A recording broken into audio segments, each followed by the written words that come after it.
Bienvenidos a Vértice Internacional, soy Rina Musali. Me da muchísimo gusto saludarlos en este programa que analiza el acontecer internacional y las claves de la política global. Hace unos días el mundo atestiguó una cumbre geopolítica de alto calibre que falló en su intento de poner fin a la guerra Rusia-Ucrania. La cumbre entre Putin y Trump en Alaska desde el año 2019, que fue precedida por otro encuentro entre Trump, Zelensky y líderes europeos en Washington. Pero ¿qué escenarios se abren para un posible cese al fuego en Ucrania? ¿Cuáles son los puntos de choque en las negociaciones que no permiten generar avances y consensos? ¿Cómo está el estatus de la guerra y quién es quién en el campo de batalla? ¿Habrá una próxima reunión trilateral entre Putin, Trump y Zelensky? Acompáñanos.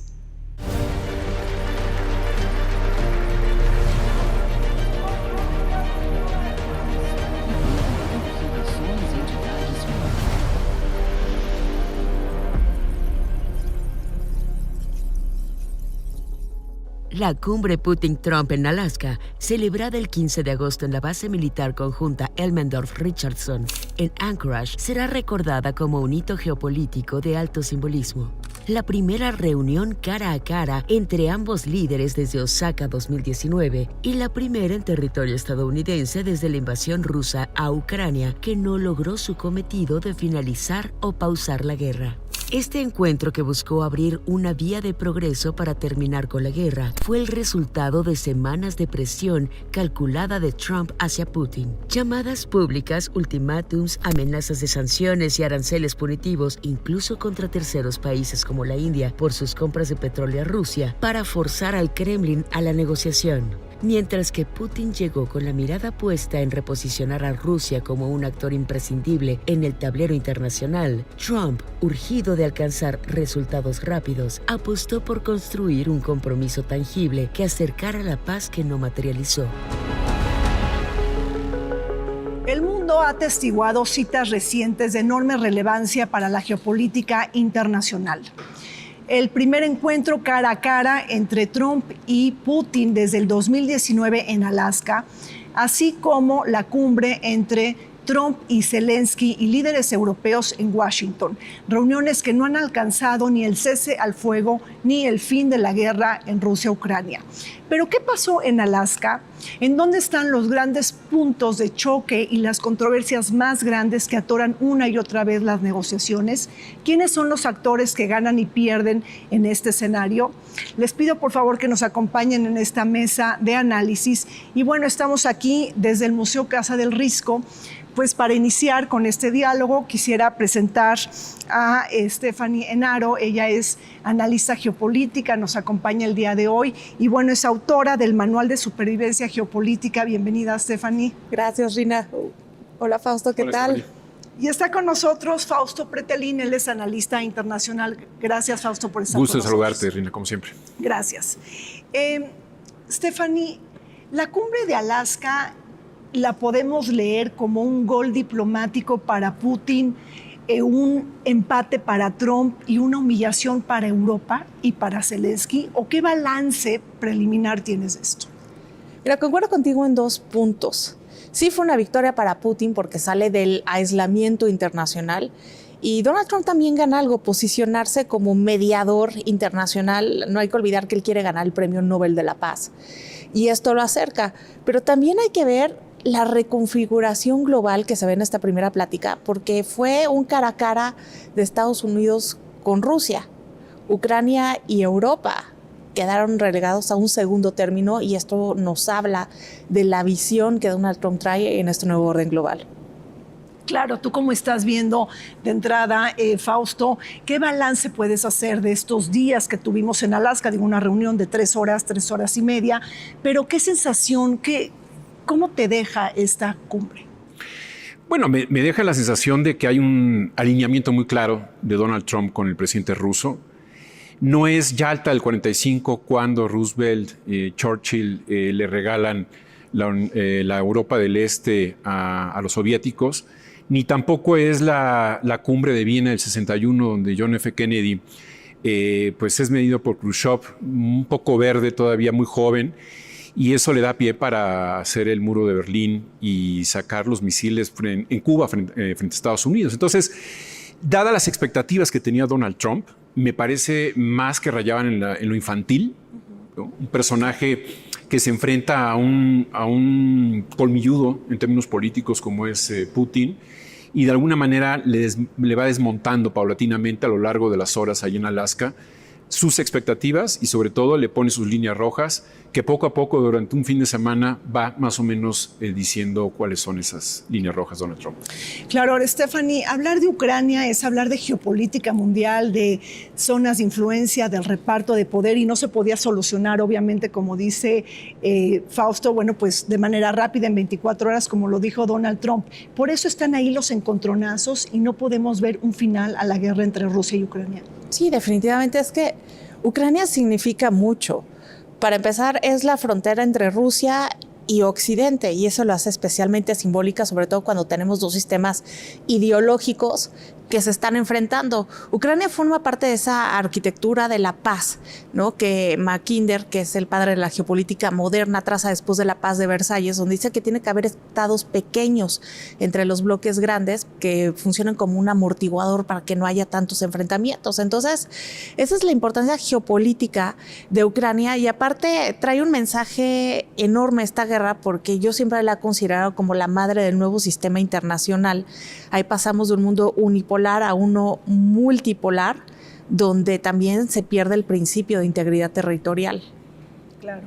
Así es. ¿Qué otras claves geopolíticas ves tú en este conflicto? Es decir, Fausto, tuvimos una cumbre en donde Putin no otorga concesiones, después de una serie también de palos de zanahorias, es decir, de una serie de incentivos y desincentivos. Finalmente lo que se impone son los grandes intereses geoestratégicos y geopolíticos de Estados Unidos y Rusia.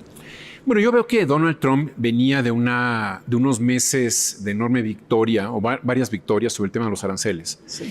Él de alguna manera tiene un rasgo autocrático, como lo tiene Putin. Es como un aprendiz de dictador dentro de un sistema democrático como es Estados Unidos. Pero a ambos les molestan los organismos multilaterales, a ambos les molesta el derecho internacional. Y yo digo desde el pasado viernes que si uno hiciera un ejercicio en donde imagináramos a Trump siendo presidente de Rusia y a Putin siendo presidente de Estados Unidos, habría momentos donde se empalmaran las ideas y serían las mismas frases. Los dos son nostálgicos, ¿no? Putin dice que la peor tragedia del siglo XX fue la desaparición de la Unión Soviética. Donald Trump dice que pues, el siglo pasado fue el siglo glorioso de Estados Unidos. E insisto, creo que de alguna manera cuando Donald Trump en su segundo periodo asombra con esas frases de que por qué Canadá no podría ser el estado número 51, o por qué Groenlandia no podría ser conquistada por Estados Unidos, pues está de alguna manera replicando lo que hizo Putin hace 3 años con Ucrania, ¿no? Es decir, adiós al derecho internacional, adiós a los organismos multilaterales, y vimos un escenario vergonzoso quizás para la diplomacia estadounidense, primero, en el sentido de que ha sido la diplomacia más profesional o más global, yo diría, en las últimas décadas, y tiene a un presidente que de alguna forma no acepta recomendaciones de asesores, de alguna manera pues él toma la iniciativa y a veces con locuacidades, ¿no? Lo cual pues esta era pensando que iba a haber un cese al fuego, cuando quien pone las condiciones es Putin. Sabemos perfectamente muy bien que lo que ha avanzado Putin no se quiere deshacer de ello, ¿no? Stephanie, inclusive una cumbre muy controvertida en el sentido de que Trump recibe a Vladimir Putin en Alaska, en territorio de Estados Unidos, pero lo recibe con una orden de arresto de la Corte Penal Internacional. Ni siquiera Putin sobrevuela ni Europa ni Medio Oriente para llegar a Alaska.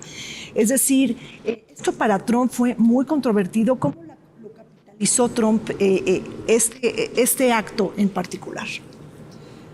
Trump es una persona que está reescribiendo el mundo él solo. Y esa fue una seña más de que lo está haciendo. No importa los organismos internacionales, como decía Fausto, solamente es el mundo de una sola persona. Ahora hubo un tete-a-tete entre la primera potencia nuclear y la segunda potencia nuclear. Entonces ese fue un mensaje importante y también geopolíticamente hablando, porque Alaska es un territorio que antes era ruso, Estados Unidos se lo compró y es la parte más cercana de Estados Unidos a Rusia. No tuvo que cruzar un océano, solamente tuvo que cruzar el estrecho de Bering, y eso también es un mensaje, es la cercanía que hay entre las dos naciones en este momento. Y entonces ahí hay también inclusive reivindicaciones históricas de los rusos para que Alaska se le devuelva a Estados Unidos. ¿Cómo está ahí el juego? Porque hay algunas declaraciones de congresistas de la Duma en donde están pidiendo eso. Bueno, vimos a Lavrov con la camiseta de la URSS, ¿no? Ah, sí. En esa idea claramente de que es un imperio o que quiere que sea un imperio Rusia. Insisto, creo que es el siglo pasado, ¿no? Si esta escena la hubiéramos visto hace 40 años, hubiera sido algo normal entre los dos presidentes. Pero, insisto, creo que lo que más debería de preocupar es un poco la marginación al derecho internacional.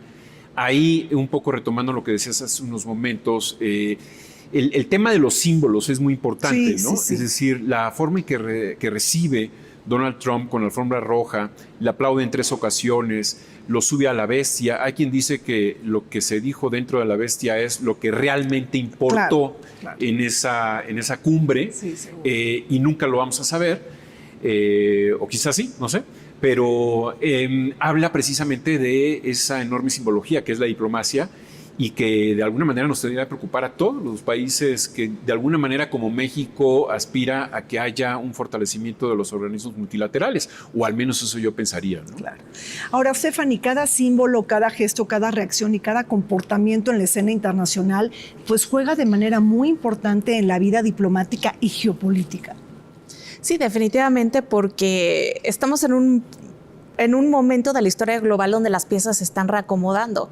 Entonces, no es que estamos en un capítulo más de la historia global, estamos en el prólogo de algo nuevo. Y por eso es tan importante estar poniendo atención a las señales. Ahora, también es interesante ver el peso geopolítico. Rusia fue a negociar sola. Zelensky tiene que ir acompañado de Europa, porque si no, no la alcanza. Sí, eso es un buen... Es un buen dato, efectivamente. Y bueno, ¿y cómo viste que Putin se sube a la bestia y además se sube, Fausto, sin intérprete, ¿no? Entonces, es decir, ¿qué se dijo ahí realmente es lo que verdaderamente sucedió? ¿Tú lo ves como algo inaudito, algo que era poco esperado? No, yo creo que era algo esperado. Ya habían tenido Putin y Trump muy buena comunicación en otras cumbres, inclusive la primera vez que Donald Trump fue presidente. Y no hay que olvidar que siempre han tenido mucha empatía, ¿no? Sí. Entonces, era de esperarse. Y bueno, pues Fausto, tenemos todo el tema de, pues como hoyos de desinformación, secretismo después de la cumbre. ¿Qué ha trascendido en los medios de lo que realmente se negoció ahí? Digo, tuvieron una reunión de 3 horas, prácticamente se llegó a algún acuerdo. Más allá de Ucrania, ¿se habló de otro tipo de reparto en el mundo o habría que esperar ahí a que China de alguna manera ingrese a estas pláticas? Bueno, una cosa es lo que ocurrió tras bambalinas, ¿no? Sí. Que difícilmente conoceremos, y otra cosa es lo que uno puede leer después de una quizás inesperada interrupción de esa reunión. Es decir, se estimaba que iba a durar entre 6 y 7 horas, con un almuerzo incluido. Que se canceló. Que se cancela al final del día. Y que de alguna manera esa fue, creo, quizás la derrota de Donald Trump. Es decir, él tenía perfectamente muy bien programado, minuto a minuto, lo que iba a ocurrir. Y de manera intempestiva, yo creo que a la hora de que le pone sus líneas rojas el presidente ruso, ahí Trump se queda un poco trabado y no sabe qué va a pasar adelante, ¿no? Es decir, lo que él quería era un cese al fuego.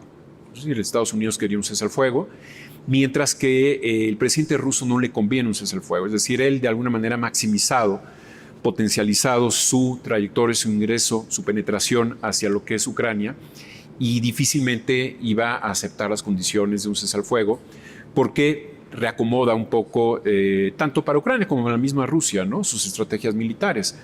Y a final del día, el sábado, durante el fin de semana, supimos que quizás Trump le estaba garantizando al presidente más que al presidente ruso, a Zelensky, pero dentro de la reunión con el ruso, que podría darle garantías de seguridad.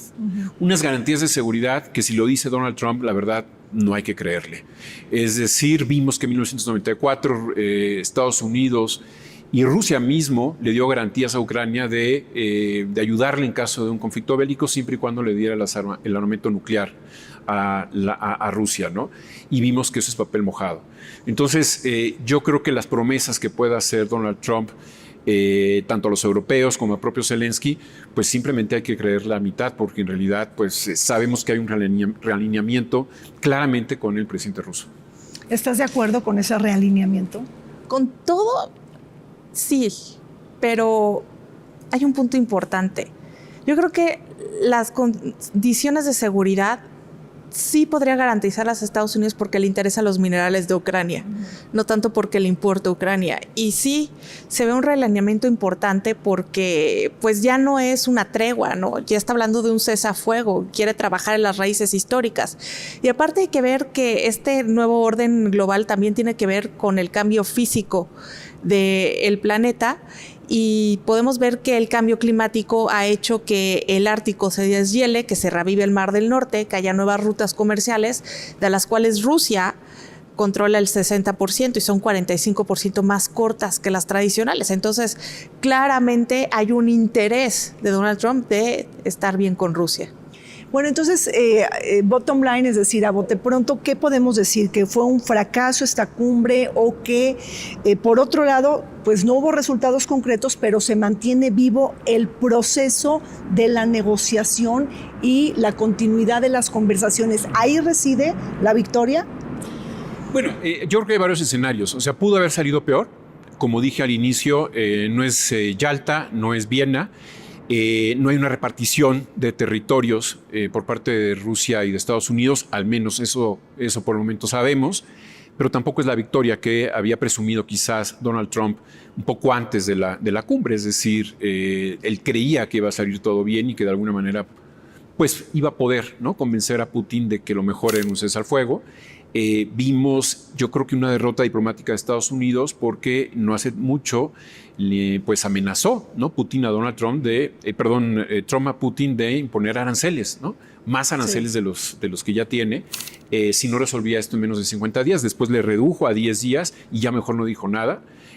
Simplemente había dicho que vendrían sanciones fuertes, duras, una respuesta clara por parte de Estados Unidos. Tampoco la ha habido, no hemos conocido nada de esos temas. Y está obviamente el temor, yo creo que también para Putin, de que no sancione tan bruscamente a China, Estados Unidos y a la India, que son sus dos grandes socios. Y me parece que eso le pudo haber dicho quizás Putin, ¿no? Es decir, deja a China y a la India en paz, sobre todo a la India, que le ha puesto una cantidad de aranceles impresionantes, porque ese es su tanque de oxígeno para Rusia. Entonces, los aranceles secundarios, si llegaran a caer, bueno, sería ya de alguna manera algo muy brusco para el mundo y para el propio Putin, pero eso yo creo que difícilmente lo vamos a ver. Claro. Y India, es interesante el tema de la India porque le está comprando petróleo barato a Rusia. ¿Ese es el enojo de Trump? Sí, por supuesto, porque así Rusia le da la vuelta a las sanciones de Occidente. Y hay que ver lo importante que es India, porque siempre fue utilizada por Estados Unidos para contrabalancear el peso de China en la región. Entonces, obviamente, que haya tenido este tono de voz con un aliado tradicional también nos habla de un nuevo orden global. Pues así es, esta cumbre de Alaska nos enseña que la paz es una conquista y que hay todo un camino muy difícil y largo que recorrer. Volvemos.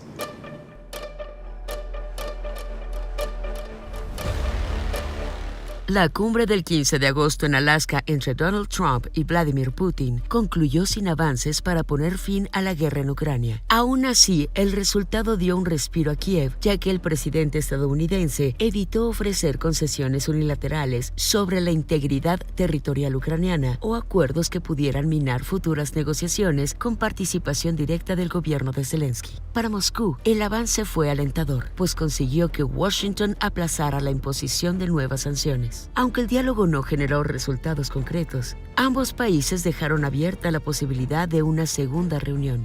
posiblemente en Moscú, y sirvió como punto de partida para tantear fuerzas, evaluar señales y mantener vivo un canal de comunicación.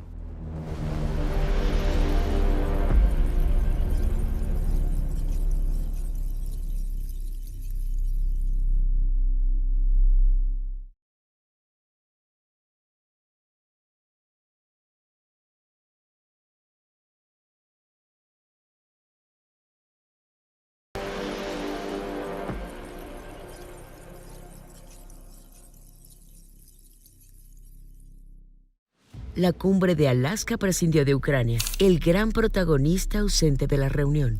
Un acto que humilló al presidente Zelensky, la Unión Europea y a todos los países más débiles que atestiguan cómo los grandes jugadores se reparten el orden mundial. Un cese al fuego o un acuerdo de paz entre Rusia y Ucrania negociado entre Washington y Moscú que no involucre a Kiev definirá el futuro y destino de millones de ucranianos y reconfiguraría el tablero geopolítico global sin haberlos hecho partícipes. Cuestiones territoriales, garantías de seguridad, recursos minerales, acuerdos sobre armamento y un posible veto al ingreso de Ucrania a la OTAN son temas que presionarán la agenda negociadora después de Alaska. Todos ellos asuntos torales que guiaron la reunión bilateral Trump-Zelensky en Washington del pasado 18 de agosto y que estarán en el radar de una posible cumbre trilateral que pudiera celebrarse en Rusia tras la invitación realizada por Putin durante el encuentro de Alaska. Continuamos analizando los resultados de la cumbre de Alaska entre Trump y Putin, así como lo sucedido en Washington en esta reunión entre Zelensky, Trump y líderes europeos. Stephanie, hablemos del estatus de la guerra. Este es un tema muy importante para ver cómo pueden proceder las negociaciones. ¿Quién es quién en el juego de la batalla? Es decir, ¿quién es quién en el campo de la batalla? Rusia, Ucrania, ¿quién está adelante? ¿Quién se está quedando atrás? Eso es bastante interesante porque cuando inicia esta guerra pensamos que no iba a durar más de 2 semanas porque Rusia iba a ganar abruptamente. Esto no fue verdad. Ucrania logra contener la ofensiva, luego Ucrania se volvió más fuerte y todavía te hubiera dicho eso hace un año, pero hoy por hoy la fuerza de Rusia se siente en el este de Ucrania, ha consolidado su presencia en el Donbass, en Donetsk y Luhansk, también tiene una gran ofensiva en Kharkiv y en Gerson y obviamente tiene muchísimos más drones que Ucrania en este momento, entonces la fortaleza hoy está del lado de Rusia. ¿Pero de qué estamos hablando? ¿De cuánta parte del territorio está controlando Rusia de Ucrania? Bueno, se habla de que hay una quinta parte, ¿no? De Ucrania que está ya en manos de los rusos. Ha variado paulatinamente. Creo que las estrategias han ido también adaptándose por parte de los rusos y también de los ucranianos. Han utilizado a 100,000 personas que estaban en las cárceles, los rusos, ¿no? Los han liberado y los han llevado a la primera línea de batalla. Obviamente, bueno, también ha tenido el apoyo de Corea del Norte, ¿no? En los últimos meses sabemos que ya están ahí peleando. Inclusive creo que mercenarios de África. Mercenarios de África, por supuesto. Y entonces la reconfiguración también es tecnológica y táctica, ¿no? Es decir, saca a su primer ministro de defensa Rusia, Putin, mete a uno que es un poco más tecnócrata, que sabe más de tecnología, que conoce el movimiento de los drones, cómo de alguna manera pueden ayudar. Y la alianza con Irán, de alguna manera, que le va nutriendo de esos drones en gran medida, pero también ya fabrica Rusia los drones. En esos 3 años sí ha habido una mutación clara en donde de la chatarra, ¿no? De los tanques viejos de la ex Unión Soviética se ha ido renovando y una tercera parte de su PIB, ¿no? De su Producto Interno Bruto, lo destina a la defensa. Creo que está la mente de Putin en esta guerra. Está claramente con la idea de que ha sido una injusticia por parte de Occidente lo que ha ocurrido. Él ha insistido que hay que ir a las raíces del problema y es que no participe Ucrania en la OTAN. Lo de la Unión Europea le da, yo creo que ya lo mismo, porque pues, es enemiga la Unión Europea de Putin. Pero sí hemos ido viendo cómo se han ido moviendo las fronteras, ¿no? El mapa, que eso es muy importante. Y bueno, la resistencia siempre de Ucrania es muy clara, con ayuda ahora de Alemania. Me parece que es importante esa alianza que tiene con Merz, en donde vemos a una Alemania que al inicio de la guerra mandaba cascos, ¿no?, de guerra, y ahora ya manda tanques, lo cual sí ha habido variaciones muy claras. Claro. Entonces, por eso, por esta debilidad en el juego, en el campo de la batalla, sobre todo de manera reciente, una debilidad de Ucrania, esto hace, Stephanie, que Trump presione a Zelensky para que entregue territorios o bien los intercambie. Es decir, ese es uno de los grandes puntos medulares de la negociación. Sí, y eso nos muestra que ya estamos muy lejos de los ideales del sistema internacional y que está de regreso la Realpolitik, que es el realismo puro y crudo. Y si quieren que la paz se acabe, vámonos al pragmatismo. Esto ya lo controla Rusia, déjaselo y yo voy a hacer que Rusia se retire de esta parte que no tiene consolidada para que tú te la quedes, para que se deje de derramar sangre. Esa es la manera como Donald Trump lo está viendo. Tal vez no es la ideal, tal vez no es lo más bonito, pero es la única manera en que Rusia va a aceptar dejar de disparar. Y también aquí un punto importante, si Zelensky no acepta esto, si los europeos no lo aceptan, ¿cuánto van a poder resistir sin el apoyo de Estados Unidos? Bueno, esa es la gran pregunta. ¿Va a cerrar el grifo de la asistencia a Trump ahora, después de todo lo que ha pasado? Es decir, la asistencia a Ucrania, porque digo, Trump siempre ha coqueteado con esa idea, ¿no?, a diferencia de Biden. Abre, cierra el grifo. ¿Qué va a pasar después de la cumbre de Alaska y de las reuniones en Washington? Sí, nosotros vemos que si ya Trump le está ofreciendo una garantía de seguridad a Ucrania, creo que de alguna manera va implícito la idea de que pueda seguirle dotando de armamento. Pero yo creo que también van los niveles de confianza, ¿no? Es decir, veíamos a un presidente, George W. Bush, en el 2001, en Lituania, si no me recuerdo, se reúne con Putin y después de la reunión le dice a los medios, vi a los ojos de Putin y vi a un hombre de que inspira confianza, ¿no? Unos años después, John McCain, el senador, también republicano, dijo, yo vi los ojos de Putin y vi 3 letras, KGB. Es decir, si eso lo trasladamos a la actualidad, creo que genera precisamente la enorme desconfianza para los europeos. Por eso acuden en el auxilio de Zelensky, porque lo ven políticamente debilitado frente a Putin. Putin también yo creo que ve un agravio para él que un cómico como Zelensky se haya convertido en presidente, el presidente de la guerra, y que haya de alguna manera convencido a Europa y al inicio al presidente Biden de que era necesario el refuerzo, su apoyo, porque después iba a ir Rusia sobre otro país europeo, Polonia, por ejemplo, que es de alguna manera uno de los más, o sería de los más perjudicados en caso de que hubiera algo, ¿no?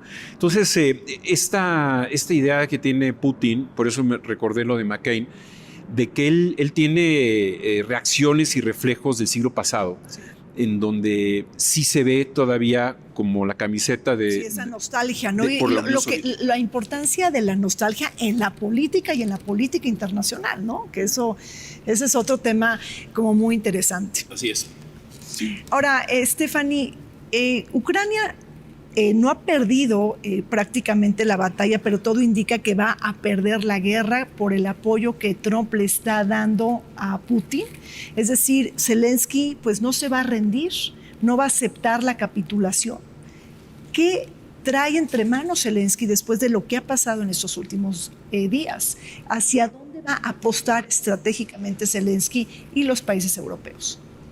Van a apostar hacia las garantías de seguridad porque esto es una guerra local para ellos y hay que ver que sí, el aparato defensivo de Europa se hace por reacción a Rusia. La OTAN empieza para contener a la Unión Soviética porque de alguna manera siempre se ha visto al gran oso ruso que va a atacar a los europeos, ¿no? Esa ha sido una lógica de la historia universal. Ahora, es difícil entender los motivos de Zelensky porque justo hoy anunciaba en su cuenta de Twitter que estaba llegando a Washington, que no iba a ceder ninguna parte del territorio ucraniano y que los rusos tenían que dejar de matar gente inocente porque habían atacado con drones a Kharkiv y habían muerto 7 personas el día de hoy. Entonces, esa es la lógica que Zelensky está manejando. Él defiende a su país, defiende a su gente, y no hay que olvidar que trae toda esta lógica de patriota. Claro. Ahora, Fausto, comentaste hace ratito el tema de las garantías de seguridad, que creo que es un tema igual de importante que la cuestión de la concesión territorial. Es decir, en el tema de las garantías de seguridad, ¿a qué estamos hablando? ¿De qué estamos hablando? Sobre todo, si no se llega a un acuerdo, ¿podría verse otra vez Ucrania reinvadida? Es decir, una tercera guerra después de Crimea y del Donbass. Sí. A grosso modo Estados Unidos posiblemente le dice, mira, vamos a crear una especie como de OTAN entre tú y yo, ¿no? Y tus aliados europeos, sin que tú entres oficialmente a la OTAN. Entonces, entre 6 y 7 países te vamos a apoyar en caso de que Rusia volviera, ¿no?, a invadirte en el futuro. Por eso yo digo que puede ser papel mojado. O sea, sí, la confianza el hecho que se lo diga Donald Trump, no sé si sea sólido, si sea de alguna manera para sortear algún problema con Putin en este momento. Pero aquí, detrás de todo, también está la Unión Europea. O sea, detrás de todo también hay una guerra o una decisión de Israel de invadir la Franja de Gaza. ¿Por qué lo menciono? Porque yo creo que la calidad o la estrategia que tiene Europa frente a Israel la ha debilitado. Es decir, no ha tenido la fortaleza para suspender el programa de cooperación con Israel, y llega a un momento muy debilitado frente a Estados Unidos con el tema de los aranceles, que ese es otro de los debilitamientos fuertes de la Unión Europea. Entonces, se está jugando el futuro de Europa, se está jugando ese proyecto que nace en 1956, el Tratado de Roma, se está jugando el respeto a los derechos humanos, ese basamento de la Unión Europea que de alguna manera pues representa para muchos países la aspiración, ¿no?, de poder ceder soberanía a cambio de paz, que eso fue de alguna manera a lo que se sintetiza la propia Unión Europea. Entonces, ahí sí hay un riesgo en donde Europa quede muy mal. Hemos visto a Ursula von der Leyen mal en el tema de Israel, débil frente al presidente de Estados Unidos, y yo creo que eso debería de preocupar muchísimo para todos los europeístas, porque eso es una situación prácticamente de vida o muerte para el proyecto europeo. Es decir, esta evolución puede ser interrumpida, porque sabemos muy bien que Putin fisura a la Unión Europea cada vez que puede, no quiere a la Unión Europea, la ve como un enemigo político desde el punto de vista estratégico, sobre todo que a la OTAN la ve como un enemigo militar, pero a la Unión Europea como un enemigo político. Y sobre todo busca fracturar la unidad occidental. Total. O sea, generar divisores, pero además hablas de Europa. Europa puede verse inmersa en nuevos ataques de Rusia. Ahí están los bálticos, está Polonia, está Moldavia. Es decir, ¿quién puede ser el siguiente? O sea, es una falta de confianza en la palabra de las grandes potencias, o ¿cómo la va a jugar Zelensky en este juego tan difícil, Stephanie? Justamente apelando a la desconfianza que hay con Rusia. Eso ha sido el motor, y también hay que ver el contexto donde esto se está llevando, porque Putin llega acompañado de una ideología que es el nuevo eurasianismo. Tiene detrás a Alexander Dugin, que es el padre del nuevo eurasianismo, donde dice que Rusia debe de dominar de nuevo Eurasia y que tiene que tener varios ejes de control global, como el eje de Moscú-Berlín, Moscú-Tokio y Moscú-Teherán. Entonces, si ves los problemas que han surgido, sobre todo en Alemania, por el aumento del costo de la electricidad, desde que ha tenido que sustituir a Rusia, y aparte los problemas que ha tenido la economía alemana, pues sí puede haber una fisura interna por esta guerra. Entonces, este reacomodo va más allá de Ucrania. Inicia en Ucrania, pero tiene un impacto global. Claro. Inclusive impacto globales, pudiéramos hablar, tanto Stephanie como Fausto, de un reparto en zonas de influencia. Es decir, es increíble que estemos hablando de zonas de influencia en pleno siglo XXI, pero bueno, así pasó en el siglo pasado. Zonas de influencia, una rusa que se quede con el Donbass ucraniano, pero otra parte en donde Estados Unidos influencia en el territorio ucraniano, sobre todo con esta apuesta económica, porque hablaste de los minerales críticos y de las tierras raras. Es decir, ¿ves estas dos zonas de influencia? Sí, definitivamente, porque la tecnología es la nueva ideología, y quien controle los medios de producción de tecnología se vuelve más poderoso. Eso ha sido una de las claves de China, ¿no? Y ahora Donald Trump quiere que ya hasta lo tecnológico se fabrique en Estados Unidos, pero China tiene monopolios importantes. Fausto. Bueno, sin lugar a dudas. A ver, si en el caso de Donald Trump, su política exterior es dogmática, sobre todo porque Marco Rubio se encarga de la parte de América Latina, ¿no? Con un fuerte componente dogmático, anti-Cuba, por supuesto. Pero Donald Trump tiene una idea de una diplomacia mucho más transaccional y sobre todo financiera, ¿no? Es decir, por ese el acercamiento a Arabia Saudita, cómo su yerno Kushner negoció con Emiratos Árabes, con Bahrein, y estaba también negociando con Arabia Saudita los acuerdos de Abraham con Marruecos, precisamente para de alguna manera abrir ese canal comercial de inversiones a Estados Unidos, que eso es lo que le interesa mucho. Y para Trump, América Latina no es de alguna manera la prioridad desde el punto de vista comercial. Entonces vemos pues un doble manejo de la política exterior de Estados Unidos.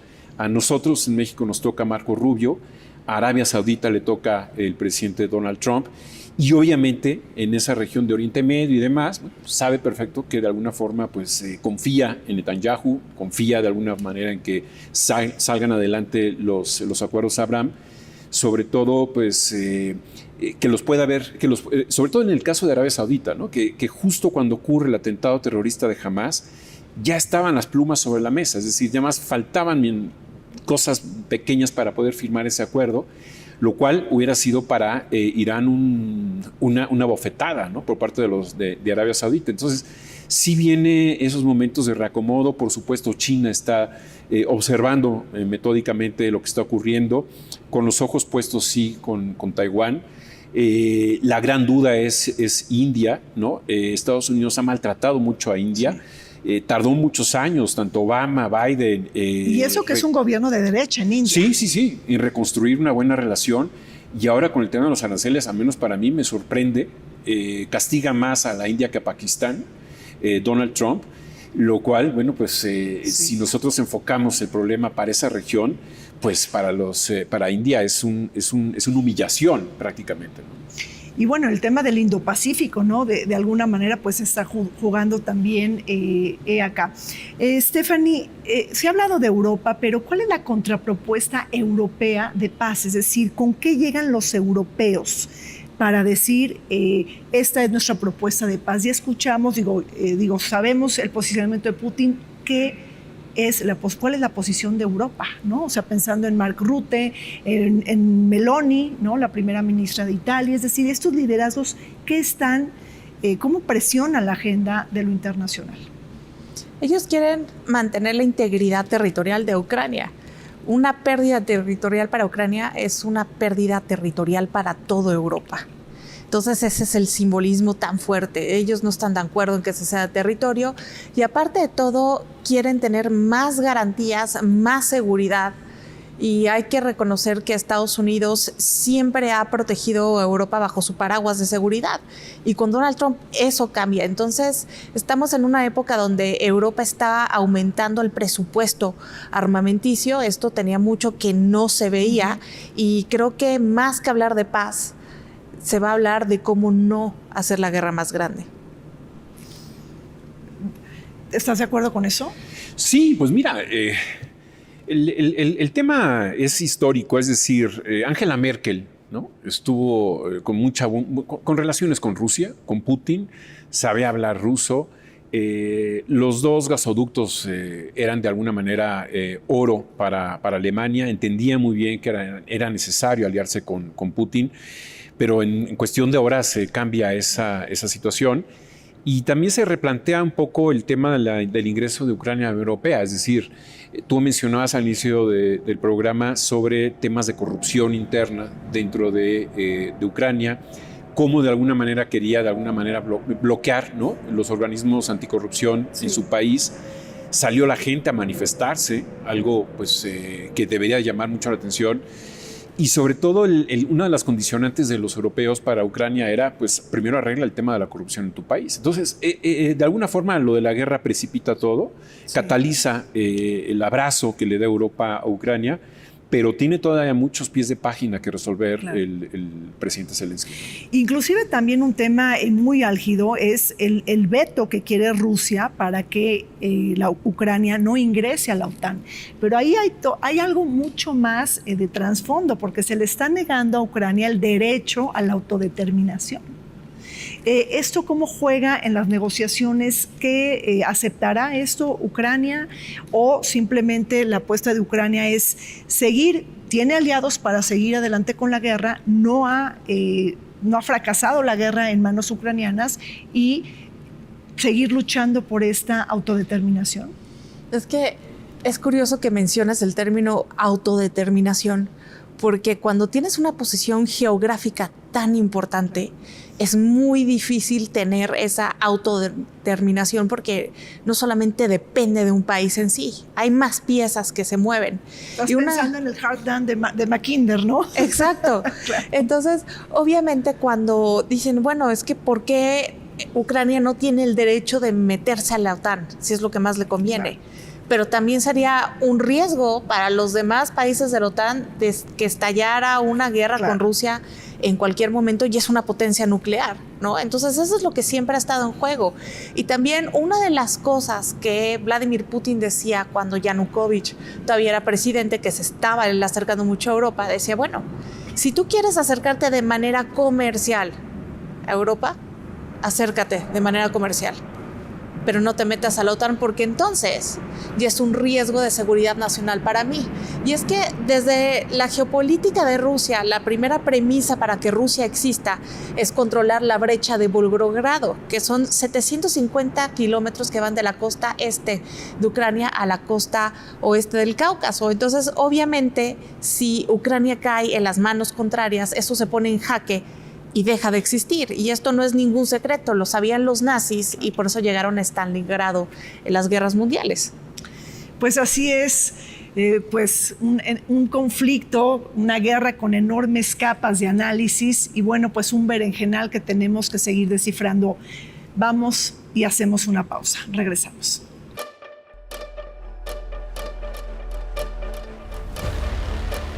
A más de 3 años del inicio de la invasión, Rusia controla aproximadamente una quinta parte del territorio ucraniano y mantiene un avance lento pero constante en el frente. Sin embargo, las lluvias otoñales y el invierno podrían limitar sus posibilidades de ganar más terreno en el corto plazo. Por ello, se estima que el futuro del conflicto dependerá en gran medida de las negociaciones y las garantías de seguridad que se acuerden, más allá de las concesiones territoriales. Cabe recordar al respecto que Rusia busca hacerse de las regiones de Jersón y Zaporilla, ya que conectan con la península de Crimea, que anexó en 2014, y ofrecen acceso estratégico al río Dnieper, que alimenta los campos de trigo ucranianos y transportan sus mercancías.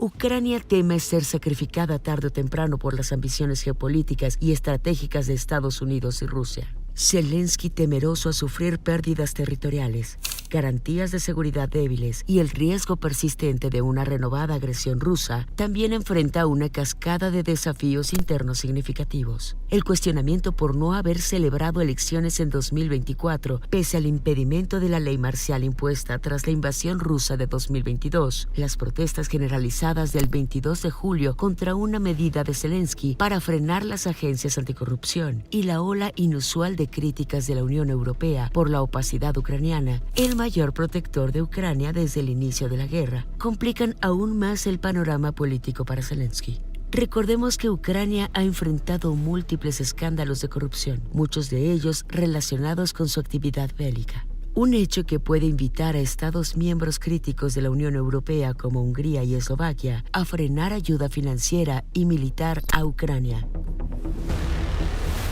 Pues seguimos adelante analizando los grandes movimientos geopolíticos como consecuencia de la guerra Rusia-Ucrania. Stephanie, ya nos faltan unos poquitos minutos, pero si hablamos de actores ganadores y perdedores después de la cumbre de Alaska y de estos encuentros en Washington con líderes europeos y Trump, bueno, pues por ejemplo, China gana con una falta de acuerdo en la cumbre de Alaska. ¿O cómo estás viendo ahí la asociación estratégica entre China y Rusia frente a la guerra? Bueno, para empezar hay que recordar que China y Rusia son vecinos. Entonces, desde ahí tienen un contexto diferente, claro. Y esto lo han dicho los presidentes en repetidas ocasiones, que tienen una amistad sin límites. Entonces, obviamente para China lo favorable va a ser lo que esté en los términos rusos. Y también por las cuestiones del Ártico, pues China es un observador ártico, no tiene acceso. Entonces, desde ahí siempre va a apoyar a Rusia.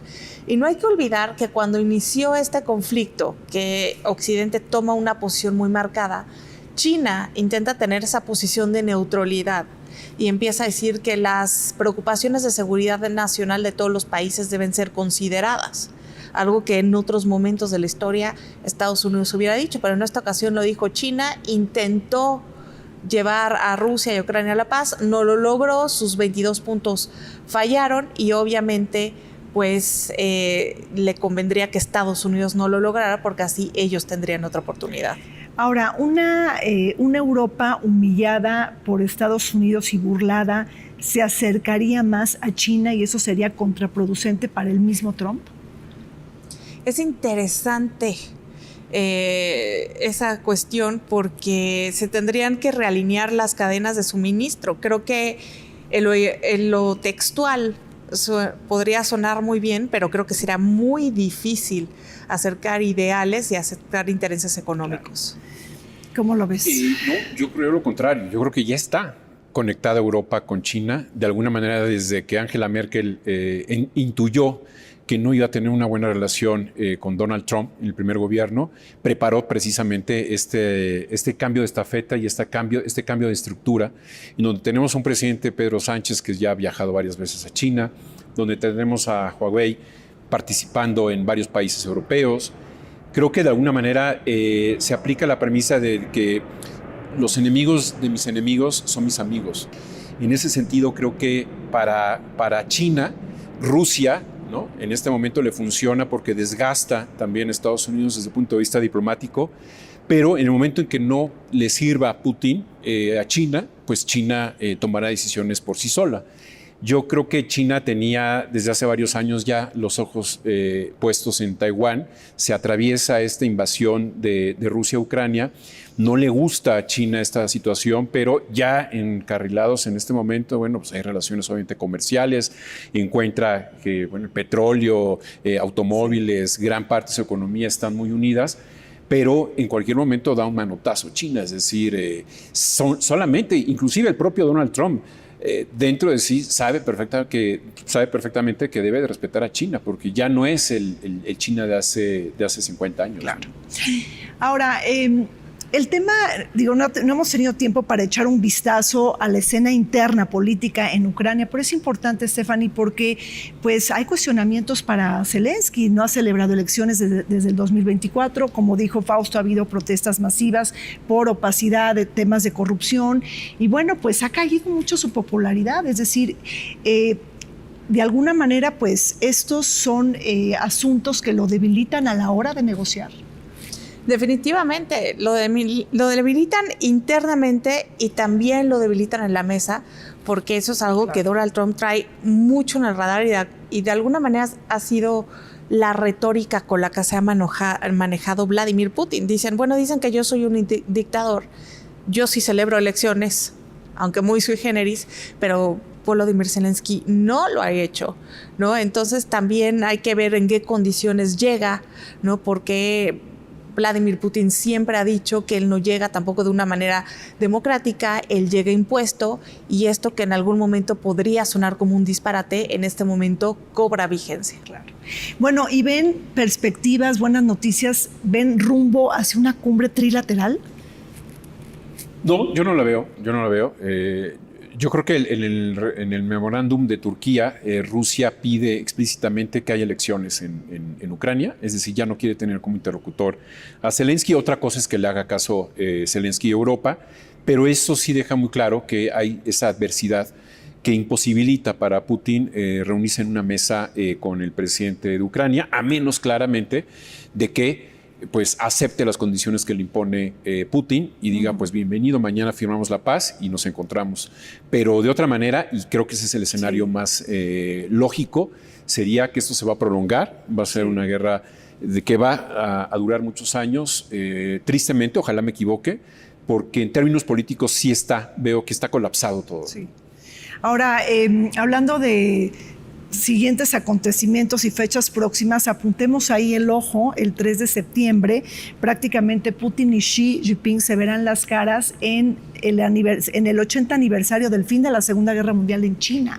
Y al parecer está invitado Trump. Todavía no sabemos si Trump va a ir o no va a ir, pero se pudiera ahí, de alguna manera generar una especie de foro de Yalta y que hablen los tres grandes sobre el reparto del mundo.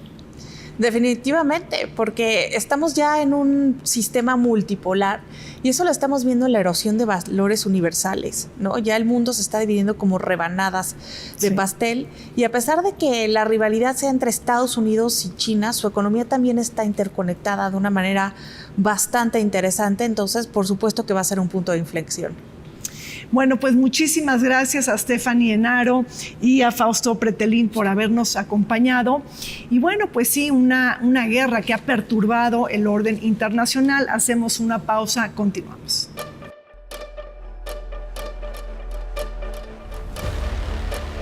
La OTAN ha reforzado su postura frente a la amenaza rusa, con sus miembros acordando en la cumbre de 2025 en La Haya elevar el gasto en defensa al 5% del Producto Interno Bruto, más del doble del objetivo anterior. Aunque oficialmente mantiene su política de puertas abiertas, la administración Trump ha insinuado que descartará la membresía de Ucrania como parte de un posible acuerdo de paz, considerando como justificada la preocupación de Rusia sobre este punto. Esta exclusión frustraría las aspiraciones de Kiev, pero podría abrir la puerta a alternativas como una fuerza europea de mantenimiento de paz. La alianza continúa desplegando tropas y reforzando su flanco oriental, pero el futuro de la relación con Ucrania dependerá de un equilibrio entre garantizar su seguridad y evitar una escalada directa con Moscú.